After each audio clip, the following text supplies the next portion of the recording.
Hey guys, you're looking at the Border Report team.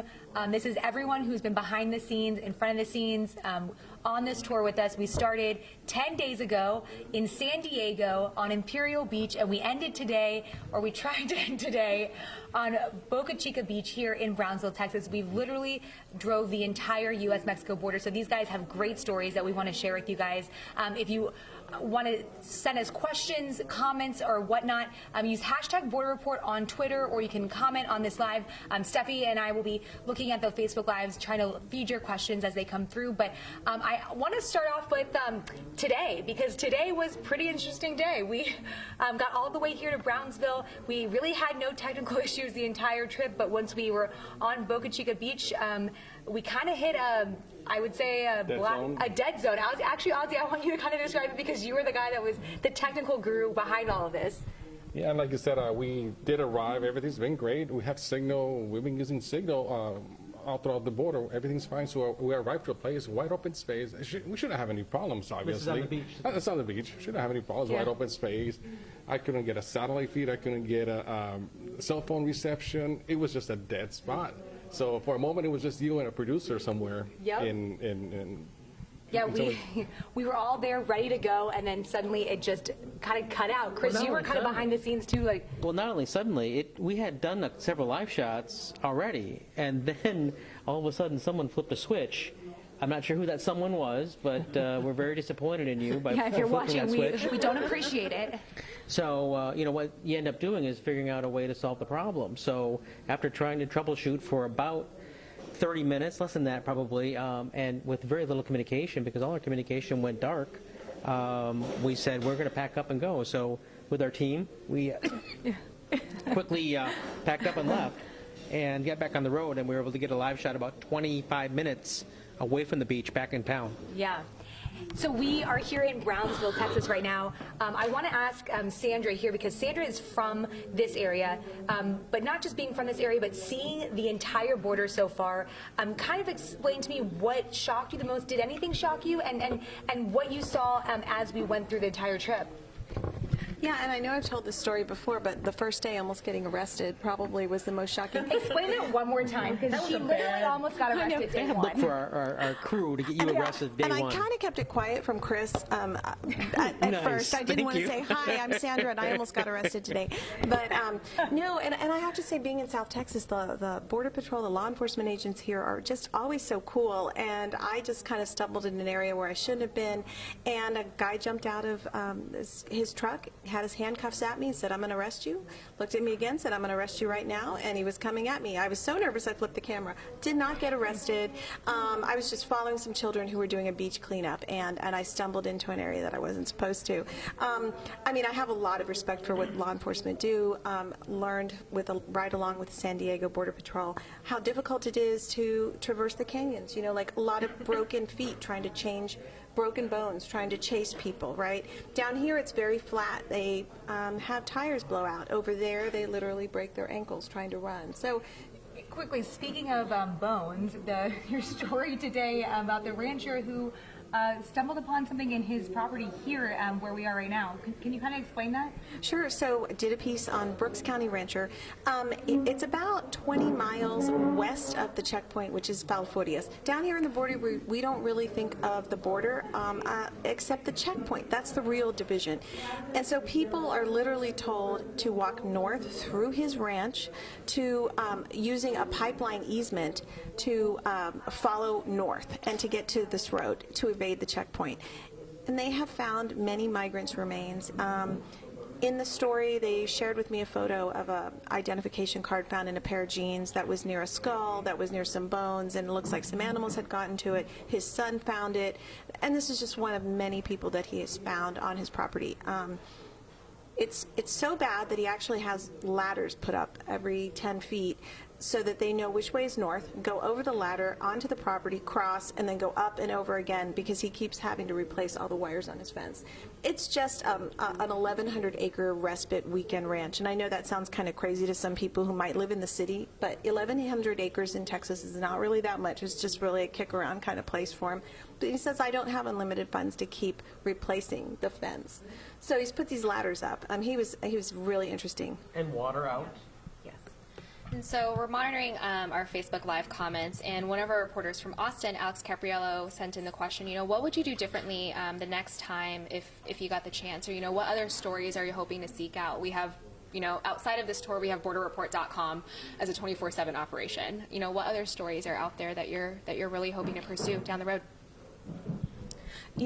I want to return to Del Rio and Eagle Pass, and I actually really want to get to know the border towns on the other side a little bit more. I do cross over here in Nuevo Progreso and Matamoros, in safe ways, but to really develop sources there and to understand what's going on, because they're sister cities, and so I think I want to return to Tucson. Yeah. Do you have a lot of money for me to keep traveling, Chris? Come on, Chris. The exciting part is not only you, but Julian have developed so many stories and relationships along the way. Julian, how many cars did you go through on this trip? A couple hundred at least, minimum? Well, in the first week, I had taken 50 business cars with me. I ran out 4 days into the trip, so I had to stop in El Paso when we were passing through New Mexico, Texas. And I grabbed another 100 more. I think I still have a few, okay. just a few. And as far as what stories I would like to do in the future, I think I concur with Sandra that a big part of the story of the border is on the other side. We don't know what hit us until it does, but there's a way we can keep track on what's going on at the other side. Explain that, because you have a pretty good way of sharing that information and explaining that.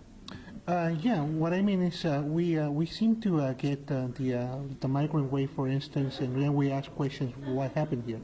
When we could easily be monitoring what's going on the other side, be asking the questions. When the caravans were first forming, I know the border report was not around, but if it was, we could have gone and see what's going on.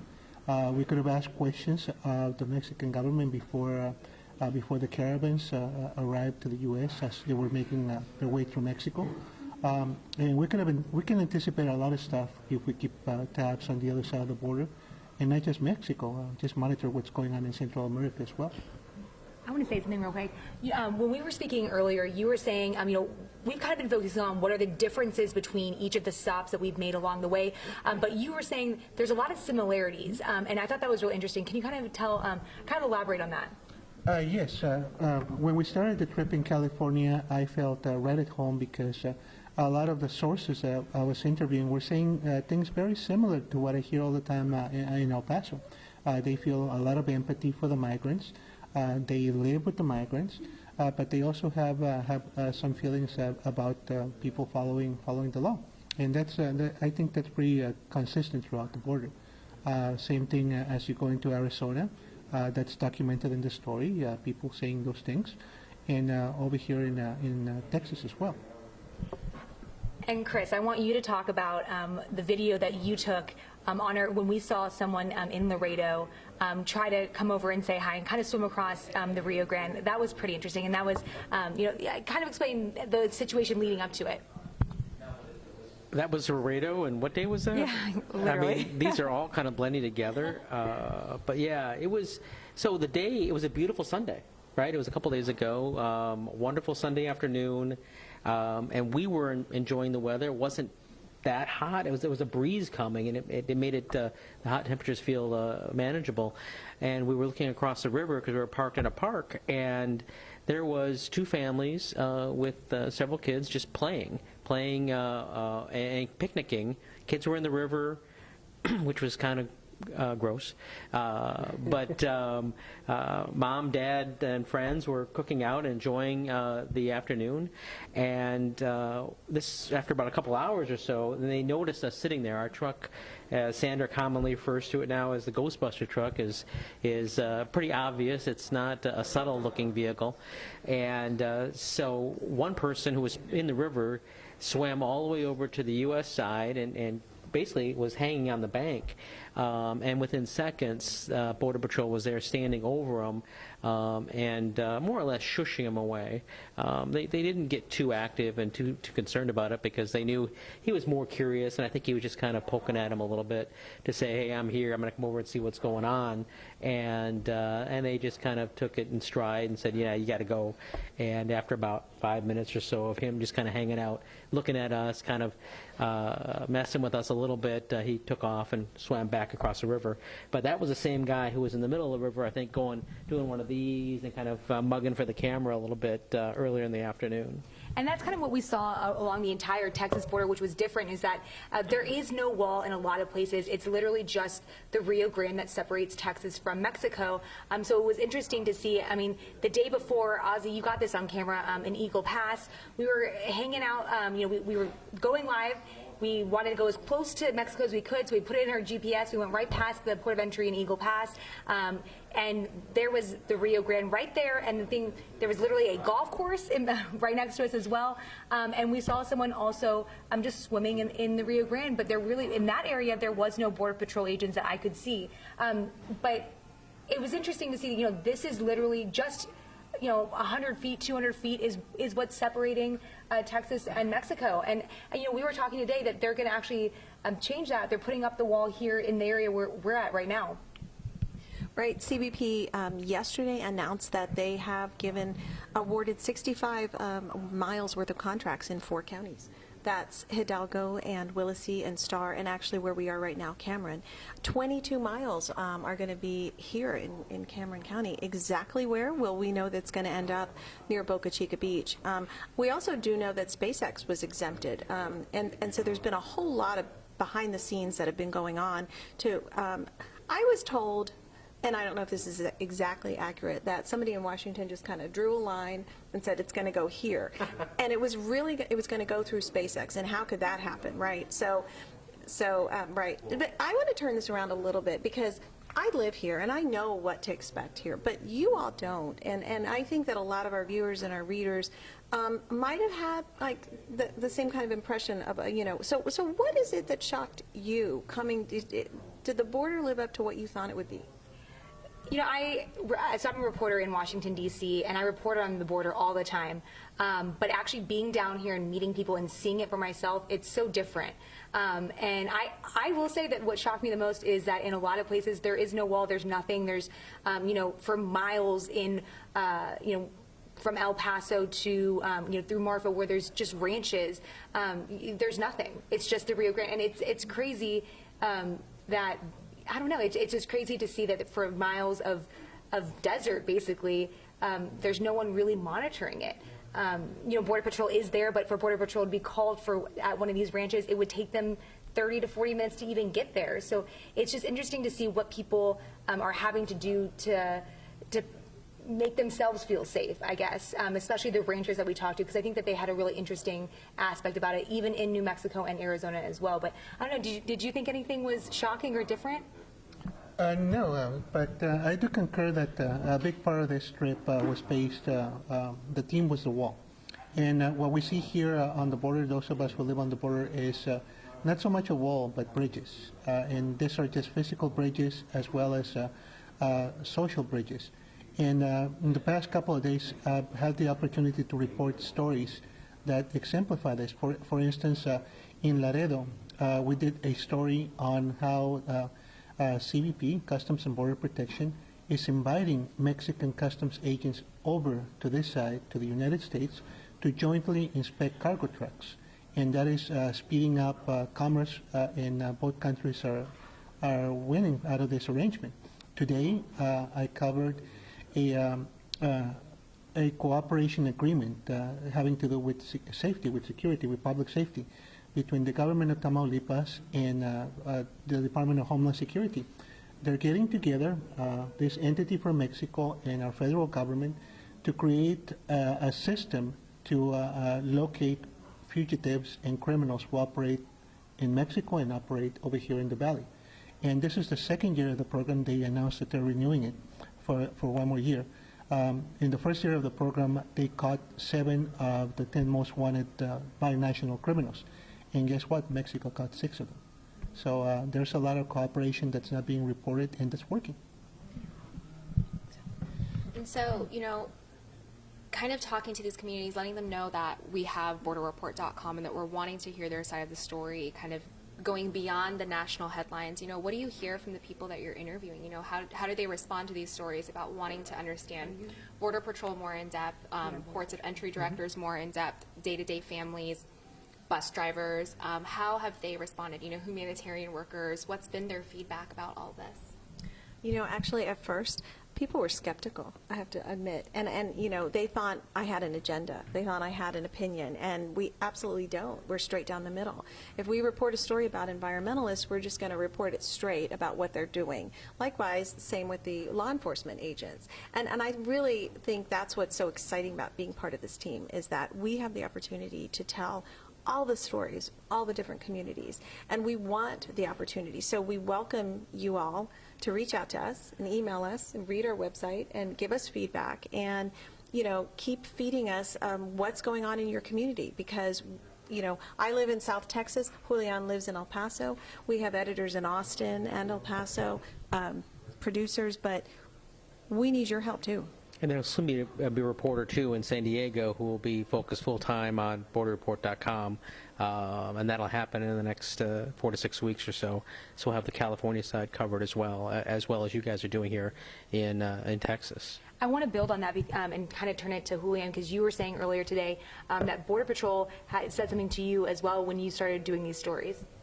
Yeah, that's correct. I don't think it's any sort of secret that our federal agencies feel somewhat that the press coverage has not been very fair in the past year regarding the humanitarian crisis. Was there a humanitarian crisis? Yes, but they feel that they are being blamed for things that may have happened here and there, but they stress we are responsible for the people we come across. There's a paper trail. So to say that all of us are doing the stuff that is being said about us is not true, and it hurts. We were told that not only, in various places along the route. They feel very strongly, and they say they're very committed, and they challenge those press reports. By and large, they say they have done honor to their badges and their uniforms. That's what they say. And did you want to go? Go ahead. Going off of that, I think one of the stories that I read from both of you, since you guys both covered the Big Bend sector for Border Patrol, that a lot more migrants are going into that area, and there's rough terrain. There's beyond 100-degree heat. What's been the feedback from Border Patrol there? And I think, what do you hope that your readers can take away from that story? I was so excited because 5 minutes after my story posted in San Diego, after my ride along with the Border Patrol, the patrol agent in charge called me, his assistant, and said, the Big Bend patrol agent in charge wants to talk to you. So I think that he realized that we were out here to do a very honest piece, and I was so impressed with the fact that they bring tents to cover the migrants who show up. There's not any shade. I was dripping sweat interviewing him. It was 110 degrees, and I can't imagine walking for 2 days. They bring IVs, and they put them in their vehicles, and of course they give them water and snacks and new diapers for their children. Pregnant women are dehydrated and passing out, and it's been told to me that it's the coyotes, it's the traffickers who are forcing them through this very desolate and punishing terrain as a way to escape some of these other routes that they're aware that are easier to cross, and that there's a lot of law enforcement there. So, I did get a real appreciation for the fact that they try to help these people, right? Yes, some other piece of feedback. During this trip, we've been able to highlight the stories, the personal stories of very interesting characters who live here on the border. And the feedback is, why don't you do more stories like this? We feature a young woman who was brought into this country at 4 years old. She had no say in being brought to this country, and she has done quite well for herself despite the circumstances. Now through the DACA program, not only is she legal as of now, so right now, but she's also become a civil rights attorney. That was pretty impressive. We also met in a Texas town called El Cenizo, a preacher, a Protestant minister, who started as an immigrant, a legal immigrant from Nuevo Laredo. And he slowly built his church from his house and then to a building. And he sent two of his daughters to college. One of them is a school teacher. The other one works for the Immigration Service. And in Laredo, I met a very interesting man, a professional, an older gentleman, who is a highly qualified doctor and surgeon. And he could be working anywhere in the United States. He chooses to be here because he likes to work with migrant people and with the poor. So those stories, we need to tell more of those stories because they are abundant all along the border. You know, I'm really excited that Anna is part of us because policy is what shapes this entire immigration issue, right? We can tell these individual stories, but Anna's in Washington for us, and so it's the lawmakers that are going to take this to the next level, right? So I'm excited that you're there and you're going to keep pushing this. We wanted to keep actually, Washington away from our trip and kind of just, bring you guys stories from folks on the ground here. But everyone I talked to, they did have something to say. They all were saying, hey, we voted for someone, we sent them to Washington. We need them to, either do their job or they're doing a great job. But they're very aware of what's going down here, around the border. But it's just how it impacts everyone and how they react was just so different. And it was just really interesting to see that and being here and talking to them versus just reporting about it from D.C. I mean, it was a really cool experience. But it was just we talked to really interesting people and really nice people along the way. Is there any point, I'm kind of going through questions on Facebook, is there any point that anyone felt scared during our trip or unsafe? I know Chris has a good story about this. We'll look over to you. Yes, Okay, thank Chris, you, Julian. Why don't you tell this story? Let's go to a It was a great town. I loved it. that I felt petrified in. Yes, and you went into the church, which is a safe haven, mind you, and I was sitting out with a couple of friends. Why don't you give the background story there? I also went to the park, and I also stopped a car that was about to leave a parking lot. Yeah, that wasn't ready to smart knock either. on doors.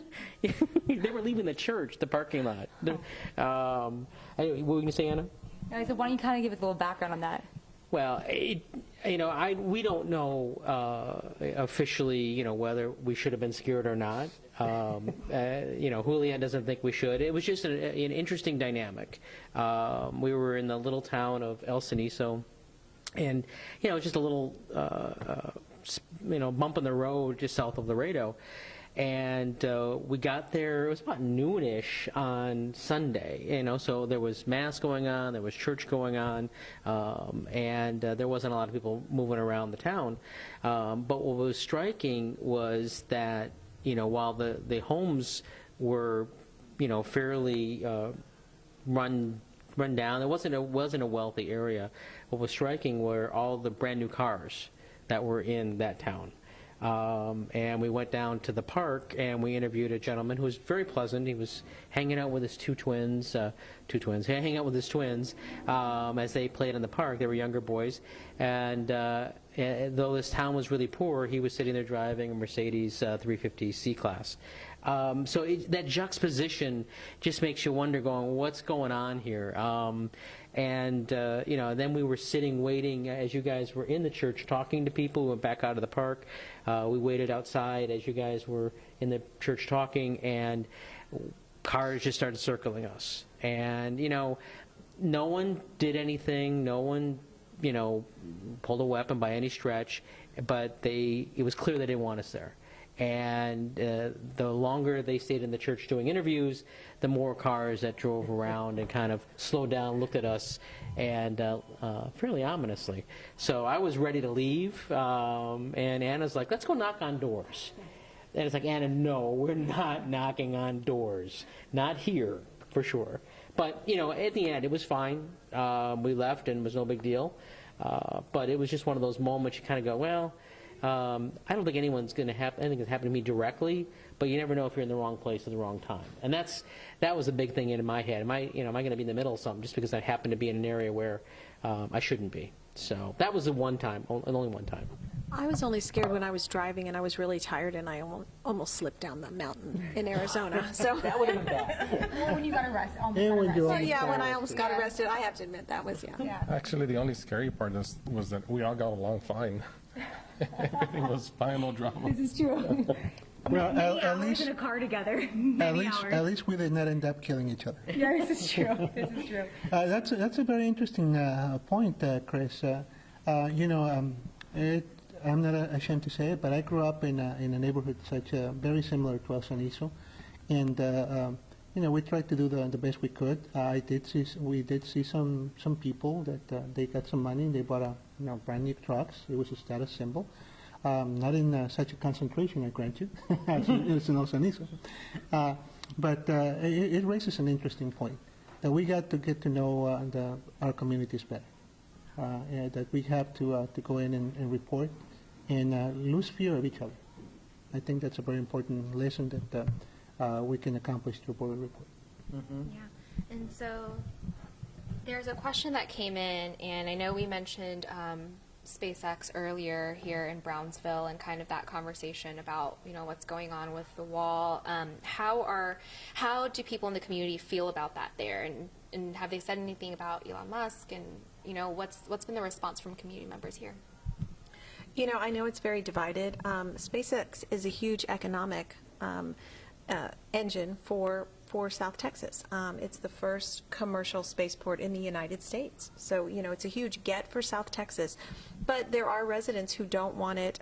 They worry about the environmental impacts, the sea turtles, how it could affect the beach. It's 1 mile. The rockets we saw today were phenomenally close, right? I actually lived in McGregor, Texas for 11 years, and I did have my dining room window blown out twice because of rocket testing. And I interviewed Elon Musk for an hour several years ago, and he's a really cool guy, and a genius, but I did have to replace my dining room window twice. I know that he's offered buyouts to many of the people that live in the area. Residents, they're not happy. It's a very quiet, wonderful community to enjoy nature, and I think it's divided. I know that the political leaders are happy for this economic boost. Not so sure that all of the consumers and the people working there, getting paid decent salaries, are happy with the economic boost. But it's both sides. Take a mic. Oh, we're getting told 3 minutes. I know, but take a mic when you're talking. Oh, I'm sorry. Take a mic when I'm talking. Sorry. What were you saying? I'm nothing. And you had mentioned that there has been discussions of buyouts potentially. I feel like we hear that a lot for any of these projects coming through, whether it's a pipeline, whether it's this wall. There's questions about what eminent domain looks like. How do people respond to that? Both of you have covered this region extensively from I feel like the beginning of time. So how's that history? Are you aging them? not that old. I'm not aging you, but you know what I mean. Just move. You know what I mean. There are still over 80 eminent domain cases that are pending from the first 2006 Safe Fence Act. And these are being disputed, litigated, right? So now we are potentially going to have hundreds of more eminent domain cases. So people don't want their properties to be taken from them, certainly not at $100, which is the offer, the base first offer. A lot of nonprofit organizations have stepped in to say, we'll help you, we'll represent you. And so I really think it's important that that kind of information get out there.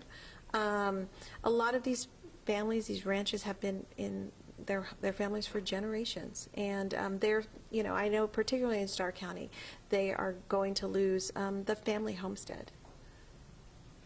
I'll wrap it up for us right now, but we hope you enjoyed following along with us on this 10-day tour. We started in San Diego, ended here in Brownsville today, 10 days, nearly 2,000 miles. We covered a lot of ground. We talked to a lot of people. But, the stories don't end here. Sandra and Julian are on the ground here on the border in Texas, and they're still reporting these stories. So go to borderreport.com and still use the hashtag borderreport if you have any questions, or if you have story ideas, you can email Sandra and Julian or any of us. But we really hope you enjoyed the journey with us. And Thank you. Watch out for the special coming soon, right? Oh, and yes, and watch out for the special coming soon. Sometime after October 11th. Yes. And borderreport.com. And borderreport.com. Thank you. Hashtag border report.